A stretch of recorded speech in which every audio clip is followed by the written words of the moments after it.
White House National Security Council spokesperson John Kirby, thank you so much for your time tonight, Mr. Kirby. As we see reports that Kyiv's infrastructure is under critical strain, we just saw our Matt Gutman there inside a crippled power plant near Dnipro. Ukraine has repeatedly pleaded with the West for tanks. President Biden today spoke with Germany's chancellor. Germany is, of course, considering sending tanks to Ukraine.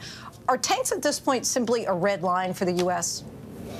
It's not about red lines for the U.S. or for any other country. These are sovereign decisions that nations are making to support Ukraine. We've been the leading contributor of security assistance for Ukraine around the world, to the tune of something like $25 billion in security assistance alone. And we have evolved that security assistance with the kinds of needs that they have on the battlefield. Now, President Zelensky's made it clear that he's interested in tanks, and there are some nations that, in case of Great Britain, have announced some, and others that are considering that.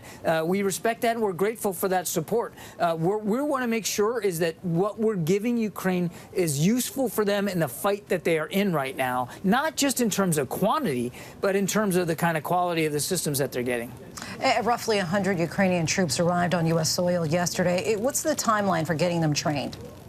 Those training has just started, you're right, and we've got, in the case of the Patriot missile batteries, that training has started this weekend here in the United States. That'll take about 10 weeks, and then there'll be several weeks of this combined arms training that we're doing with Ukrainian battalion-sized units. It'll take several weeks to get them through this combined arms maneuver training, and the idea there is it's not just one and done. We're going to keep battalions coming through that training over the next coming weeks and months.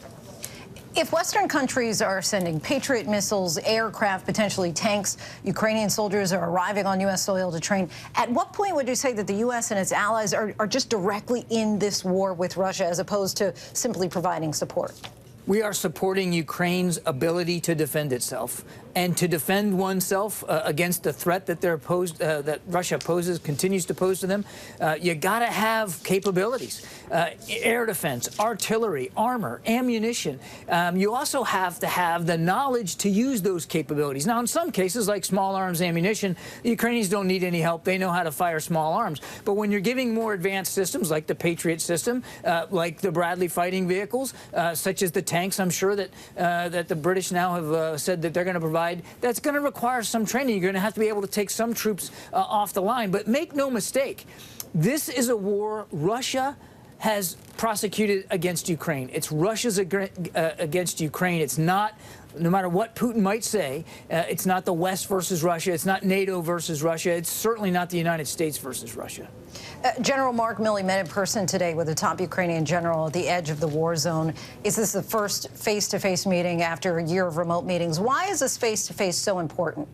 Well, there's nothing like face-to-face discussions, particularly with our military counterparts. It's been hard for the two of them to find time to meet face-to-face. I mean, the Ukrainian general there, the chief of the Army Staff, he's involved in literally fighting for the life of his country. And so I think General Milley was sensitive to that, to the needs for him to be on the battlefield. But they were able to find a chance for a brief period for the two of them to meet because they were both so close, and it worked out. And I know General Milley got a lot out of it, and I know he was very grateful that the general was willing to meet him there.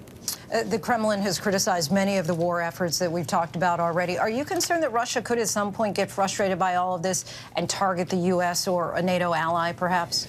There's no indication that Russia is interested in attacking a NATO nation or the United States. They are devoting all of their energy inside Ukraine, and it is a lot of energy. The vast majority of their ground forces are involved in the fighting in Ukraine. They have expended thousands of missiles, ballistic, cruise missiles, and short-range missiles inside Ukraine, and they continue to do it, as we saw over the weekend in these devastating attacks on civilian targets.